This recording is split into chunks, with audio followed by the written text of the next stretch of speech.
بسم اللہ الرحمن الرحیم۔ حضرت جبرائیل علیہ السلام پر رب العالمین کا حکم ہوا کہ ایک مٹھی خاک زمین پر سے لاؤ۔ بحکم الہی جبرائیل علیہ السلام آسمان کی بلندی سے فوراً زمین پر آئے جس جگہ اب خانہ کعبہ ہے۔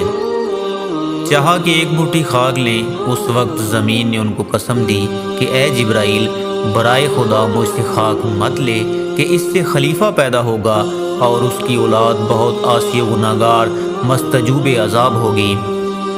میں مسکین خاک پا ہوں، طاقت و تحمل عذاب خدا کا نہیں رکھتی ہوں۔ اس بات کو سن کر حضرت جبرائیل علیہ السلام خاک سے باز آئے۔ غرض اسی طرح سے جبرائیل پھر گئے اور میکائیل اور اسرافیل سے بھی یہ کام انجام کو نہ پہنچا۔ تب اسرائیل علیہ السلام کو بھیجا گیا۔ ان کو بھی زمین نے منع کیا، انہوں نے نہ مانا اور کہا کہ جس کی قسم دیتی ہے میں اس کے حکم سے آیا ہوں، میں اس کی نافرمانی نہیں کروں گا، تجھ کو لے کر ہی جاؤں گا۔ پس اسرائیل علیہ السلام نے ہاتھ نکال کر ایک مٹھی بھر خاک اسی سرزمین سے لے کر عالم بالا پر چلے گئے اور عرض کی کہ خداوند تو دانا و بینا ہے، میں نے یہ حاصل کیا ہے۔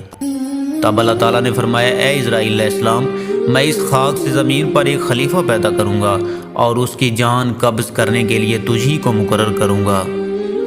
تب اسرائیل علیہ السلام نے معذرت کی، یا رب تیرے بندے مجھے دشمن جانیں گے اور گالیاں دیں گے۔ جناب باری نے فرمایا اے اسرائیل تو غم مت کر، میں خالق مخلوقات ہوں، ہر ایک موت کا سبب گردانوں گا اور ہر شخص اپنے اپنے مرض میں گرفتار رہے گا، تب دشمن تجھے کوئی نہ جانے گا۔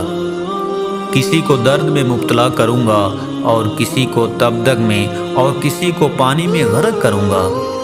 پیارے دوستو، اس طرح سے حضرت اسرائیل علیہ السلام کو روح قبض کرنے کی ذمہ داری سونپی گئی۔